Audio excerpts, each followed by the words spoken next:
So I change it to H. I change it to H. Okay? This H is so-called the band width.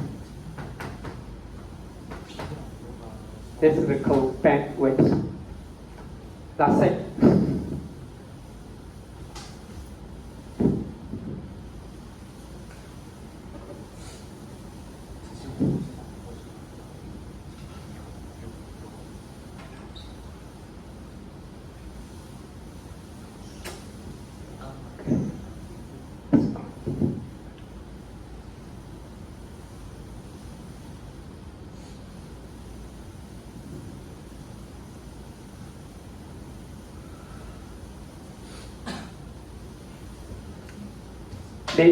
This is the bandwidth.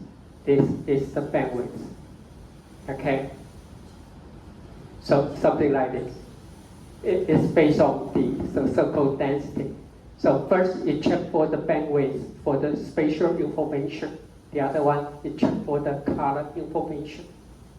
Then the user need to define what could be the tolerable spatial neighborhood and the color.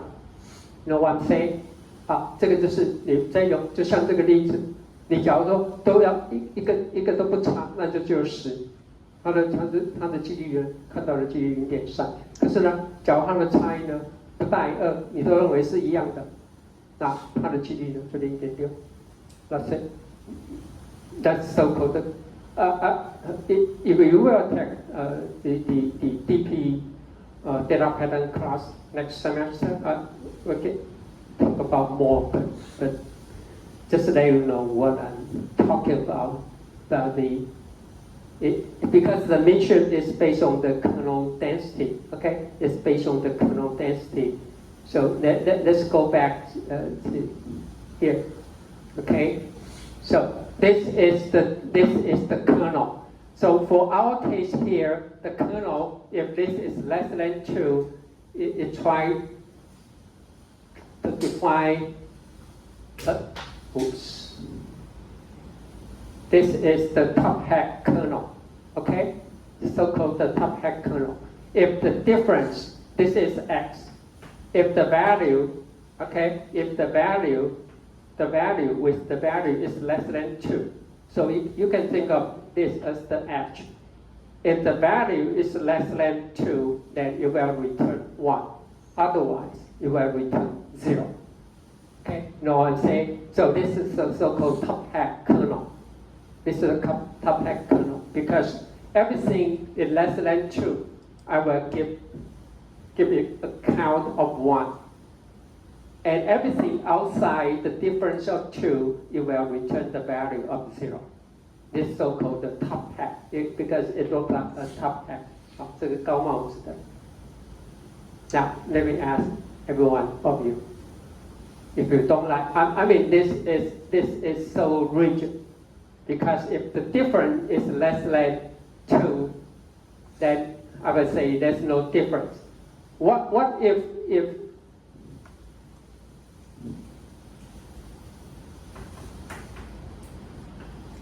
I put a value of 7.9? Then the value will be larger than 2, right? So it won't count at all. So, but what is the difference between 7.9 and 8? The difference is minor. So I mean, this is the problem about the top hat. So what should be the pattern kernel? When you don't know anything, we always come up with what? 你知道我在说什么吗？因为它这个 top hat， 比如说我跟自己讲，只要小于2才是一样，所以8呢跟10就小于，可是7.9呢就大于2。那你说7.9跟8，你就有什么差？啊，只差那一点，一个就是有，一个就没有。所以那个kernel应该是什么比较好？ As I can mention, you have no idea at all. I will show this function over with a better choice for the function.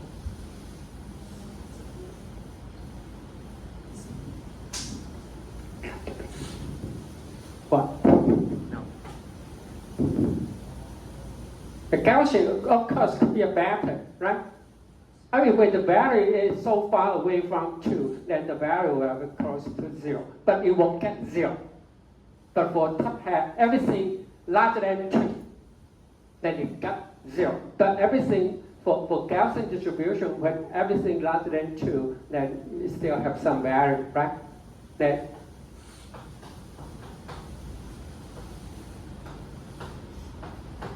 here. This is the bandwidth. This is the bandwidth. So you might have a very tight bandwidth, right? You might have a distribution like this. So everything must be very similar to X. You will return a high probability. Or if this bandwidth is quite large, even the value is quite different, still you will return some meaningful value to you. So you can use this bandwidth to adjust the density. That's the idea. And when you apply them, no matter for image smoothing, image segmentation, or for classing, you have to watch out how to select the good bandwidth. One for spatial, okay? The very first one is the spatial relationship. The other one is called range. The other one called range. The range could mean color. It could mean texture. Or it could mean anything else. Okay, for color image, of course, it means color. Okay, it defines the difference, just like what I'm saying here. So we can consider that, and most of the time, the density kernel can be either top hat or Gaussian. Not just these two, but they are most popular too. Okay, the top hat, the calculation for top hat is easy. Let's say this is how we calculate the probability. Okay, based on the density and based on all the observed data point or all observed pixel point. Okay, this case is the kernel. Like you mentioned, it can be a top hat or a Gaussian. But no matter for top hat or Gaussian, you need to specify its bandwidth, okay? The bandwidth. And most of the time, we need to think of the spatial bandwidth, which means you need to define the neighborhood, okay? The neighborhood. It could be 8 by 8, 11 by 11, or even 30 by 30. You need to define what should be the, if this, for image smoothing, if the spatial bandwidth is very large, then what? After the operation, the image will become what? Blur, smooth, 就会变得很平滑。假如你的 neighborhood 很大。The other one is about the color. Okay, so the user need to select these two bandwidths. One for spatial domain, the other one for the range domain, which means color. Okay, in color image. Okay, that's how we define the probability, and they need some mathematical property. I will skip that. Okay, and that's what I'm saying. Okay, most of the time we will go for the Gaussian. Okay, we'll go for the Gaussian. Okay, and Z will be the difference. Okay, will be the difference. Okay, here, this is Z. Okay, you might think of this as Z. Okay, this is the Z. The Gaussian here. Okay.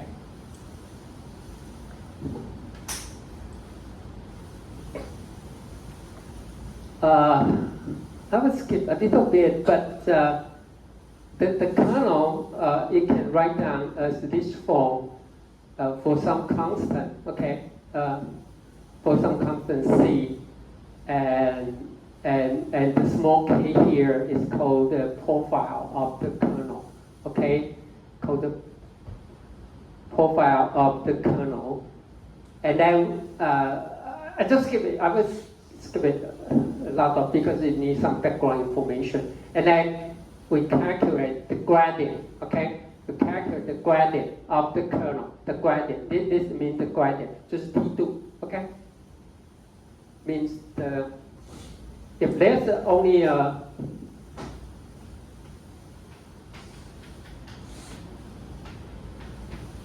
we take the derivative, okay? But we are talking about the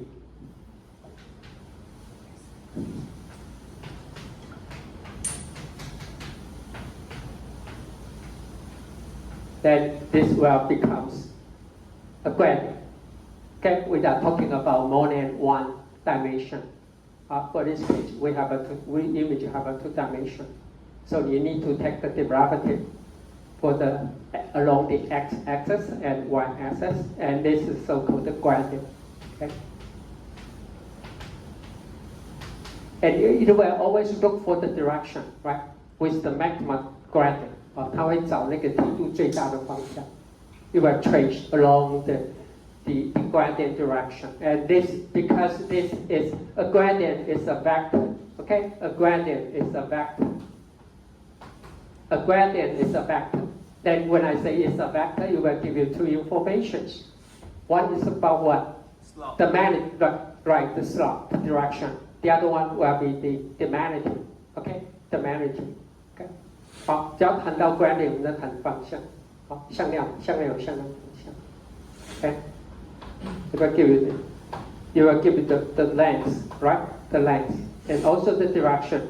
If this is called delta x and delta y, then I know the direction got to be delta y over delta x, right? Right? And the magnitude got to be, this is the magnitude of the gradient. Okay, that's it. Okay, so if we look for the gradient, and because the kernel is represented by some profile, okay, and C is what I'm saying here, okay. This is something you want to estimate, and xi is something you observe, and this is a user given bandwidth, okay, h the bandwidth， 不是标准差，不喜欢用个用词啊，这是标准差啊 ，the bandwidth, okay, and here's and then we can take the gradient, okay, we take the gradient. Then we take the gradient, okay. Then after some calculation, you can see, take a look. I just showed the result here, okay. Take a look, okay.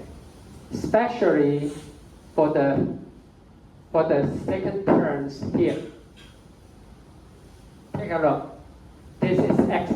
That's the data you observe, and times some g function. Okay, which is based on the difference and a given bandwidth. See that? So you can think of this as what? G as what? See that? That's the G with respect to each individual observed data Fi and divide the summation of G. So you can think of this term as what? The weight of xi. 这个就是权重 Fi 的权重，看得出来吗 ？Right, because it divides the summation of G, so all the summation of the weight will equal to 1, right? So this term is nothing but the mean of x. This is the mean. 看得出来吗？因为这是乘上它每一个，然后呢，这个是一个。This weight has been normalized so that the summation of G, all this term will becomes a weight. The summation is 1. 看得出来吗？ And so this term is nothing but so you can think of the xi times G. I just make it simple, okay? And here's the summation of. Okay, so it just times weight. I put this term, I make it as the weight. and the summation of the weight will be equal to 1. So the summation times the weight. So this is nothing but the mean. This is the mean. This is the mean of x.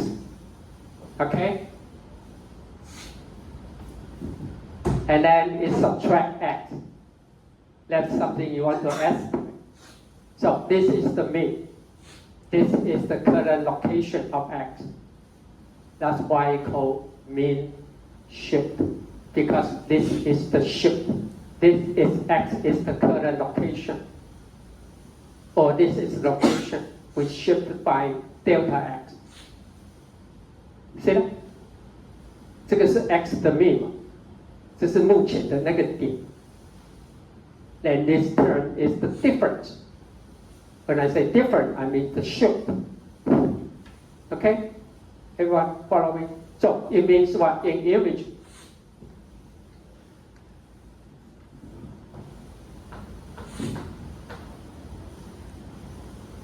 based on its neighbor. First, I base on its neighbor. I calculate the mean. And it will move to the direction with the maximum gradient. Okay? Then this will be the delta x. This current location, this is the mean. And this is the delta x, is the difference. That's why we call it mean shift. Okay? That's why we call it mean shift. So we can apply, when this location we move to here, then we can assign the graph value or the color value back to the original pixel. That's why we can do what? We can do smoothing and segmentation. 它就会把它的颜色会根据它 mean shift 的位置的点，再把它填回去。Okay, you will recover the color, okay, in this mean shift direction and put it back to the original pixel. And then you need to apply this for each individual pixel. So it's a kind of slow. But again, you can use this for automatic pixel annotation offline because it's slow, but offline is okay, right? Then you can train a segment image, and then we'll put it into what? Your neural network model. So in that case, we can free the human laboring work for annotation or labor. 好，就是虽然看起来你知道会比较慢，可是就反正 offline 做完以后呢，至少你就不用再去那边调整了。好。But anyway, from here you can see that's why you call mean shift. Okay, the implementation it's here. That's the mean shift. Okay, that's why you call mean shift. The mean shift. Okay, this is the direction. Okay, and the magnitude. Okay, and the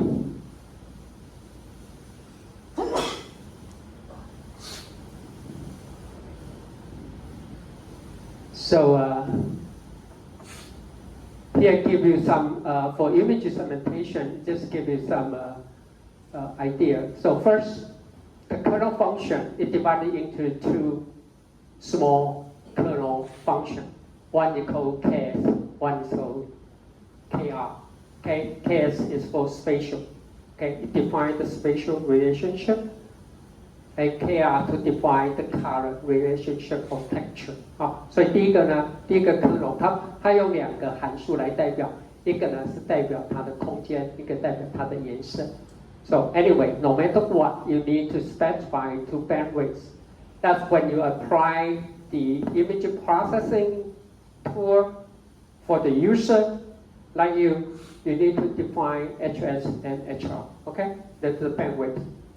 The HS is for spatial. Usually it could be a 3 or 5 or more. The more you use, the better solution you can get. That's it. Okay. And the second bandwidth is for color. Okay, it's for color. That's it. Okay. And for the user, you need to specify by yourself. Okay. So the implementation, you can look for the detail. The first one anyway, for the user you need to specify the bandwidth, the spatial bandwidth, and the range of the color bandwidth, okay? And you need to specify when to stop the iteration, okay? When to stop them, because the mission is not just do one iteration. It can be a many iteration until it converge. Okay, so you need to set up when to stop. Okay, so the application is like this. The first you set up the kernel center. Okay, but you need to do this for every pixel. Okay, suppose every pixel, you just set up. This is the initial location that will be the init. Okay, the initial location for some pixel x1, and f will be the graph value of the color at the location x1. That's it. And then you do the iteration. Okay, then you do the iteration by minship. Okay, so here for this case, you simply use top hat. See that? You use top hat. 它用 top hat. You can change it to Gaussian. You see that? If this is current center, right? And ij will be the neighbor. Ij will be the neighbor. Let's say the neighbor should be less than h squared, which means it's defined in this is xy. Then it's defined in a neighbor with radius of hs. Here, this is how it's defined. And then you check this square value at some location at the current center if this square value is less than some bandwidth hr for color. That's how it goes. So in that case, the weight will be 1, otherwise will be 0. As I mentioned, you can change this to a Gaussian, okay? So that you won't just take 0 or 1. It can be a Gaussian distribution. It is much more. But this is much easier, okay, in terms of the computation time. Okay, so very first we define its neighbor, then we define the color difference, okay, and then we update the weight. See that? You update the weight, the new location. See that? You use the weight.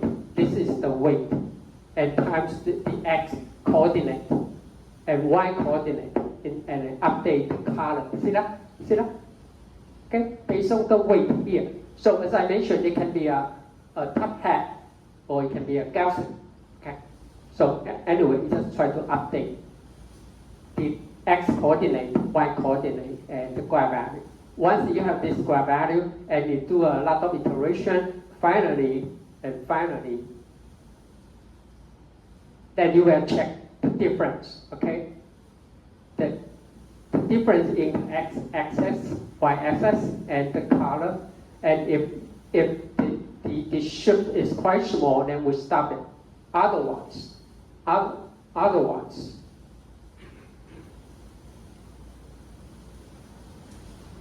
see that? So, if the difference is still quite large, then we keep on the iteration. Okay, until it's converged or until the number of iterations have reached. Then see that? Then we update the current location with the new center, and then see that because originally we start with some pixel at location x1. Now we change the graph value. See that? We change the graph value. That's how we do the segmentation or smoothing. That's right here. You will keep moving, right? You will keep moving. The very first time when we change to the main shift, right? The delta x, then the main shift could be right here. Then you will look for another direction. Then eventually, suppose it's stopped here. Okay, let me assume it's stopped here. Then this will be the new graph value or color value. And then we put it back to the original x1. That's how we do the smoothing. Okay, that's how we do the smoothing. 也就是说它一直会做 min shift，从哪个方向做？梯度最大那个方向。好吧？就是那个 density 最高的方向，他去做，然后会一直去修正。所以这里面有2个很重要的东西，一个呢是空间讯息，另外一个呢是它的色彩讯息。好 ，that's how we implement the mission. Okay. Of course, I mean you can find this from OpenCV. Okay, OpenCV, but you need to be very careful to select these 2 bandwidth. Okay, one for neighborhood and one for color or texture or any property. Okay, they call range. 假如你那个系统物理叫 range. When they ask for range, it means the color or intensity or value or texture or anything. Okay, so one is for spatial, which you need to define the neighborhood. Okay, or the radius. Okay, or the radius of the neighborhood. Okay, that's called mission. Very powerful tool. Okay, before the deep learning. Okay, now we have a deep learning. Everybody go for the neural network segmentation. Okay, we will get into that, especially the very famous one, UNet. Okay, UNet, encoder, decoder, okay, model. Okay, but you still need a lot of manual annotation. You still need a lot of training sample. But with this, basically, you don't need any training sample. But you must be very careful to select the right bandwidth, okay, for the neighborhood, for the range. Okay, so we already see this. Okay, after segmentation, it can be very easy to find the boundary between different regions. Okay. Okay, this is for smoothing, and that's it. Okay, that's for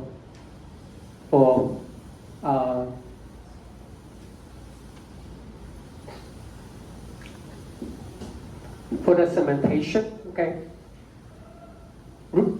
region-based segmentation. Any question? Any question? Okay, good. We still have 5 more minutes. Okay, let's use every single bit of time we have. Okay. There's so much to talk about. The next topic, I will switch back to the so-called affine transformation or object normalization. Okay, affine. What does it mean by affine transformation?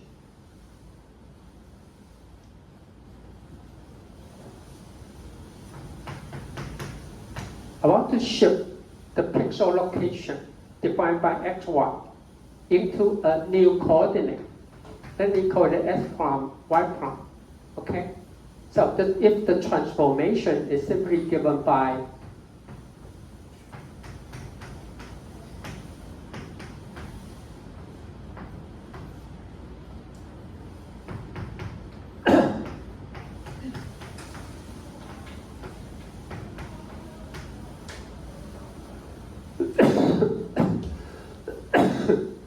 which means the new coordinate x prime, y prime can be expressed by the linear combination of x and y.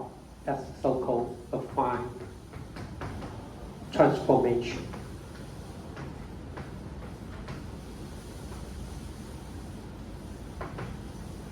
That's it.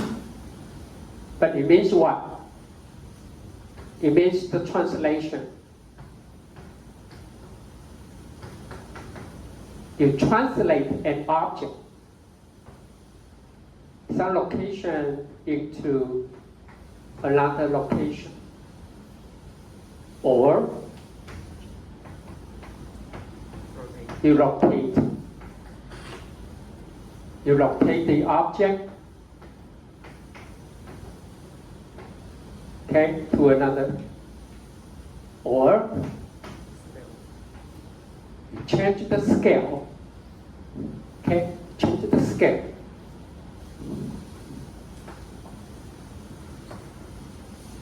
Which means the geometric transformation for translation, location, and scale can be expressed by affine transformation. All the transformation are linear. they are linear, including location. Okay. Well, actually, there's another one. I will mention that.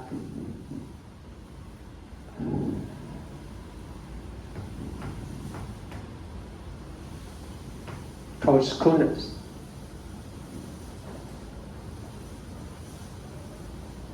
Let me show you an example because I messed up today, but I will show you. That's very interesting to know. And very effective. Okay, I just want to know. Called here, schooners. Okay, schooners. What does it mean by schooners? Well, I don't have. Now, let me take this example. This is a rectangle, right? But when I rotate, okay, when I rotate the rectangle, just look at the edge. Now, when I rotate it, this rectangle becomes a what? A trapezoid, and then eventually becomes a line. That's called so-called schooners. Schooners. Why is that? The schooners is the difference of, if this is the camera and this is the object surface. Okay, we have an object here. Now, this optical axis is not parallel with respect to the norm of the object surface. Then it will cause the schooners. Okay, which you can think of that. If I rotate and ellipse, a circle, okay, a perfect circle. When I rotate a perfect circle, then the circle will become what? An ellipse, right? Right? And eventually it becomes a line. That's the ones that the so-called schooners, okay? And one of the application for that is, I just showed the image, then we can.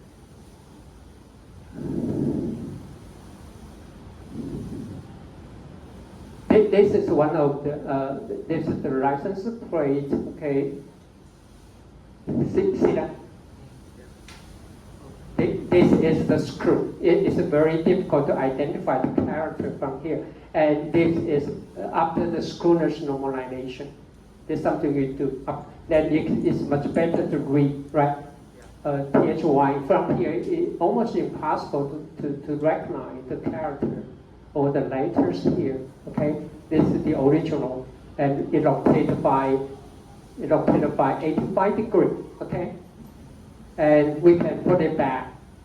Okay, a little bit distortion, but it's better to identify the letter or anything else. That's one of the applications for the schooners normalization. Okay, and they all belong to linear transformation.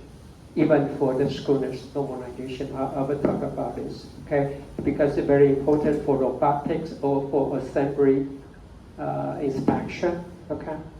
So that's it so much for today, okay? And no class next Tuesday, okay? But don't forget send your assignment number 1 to Carlos, okay? And when you collect it, Carlos, and print out their file, okay?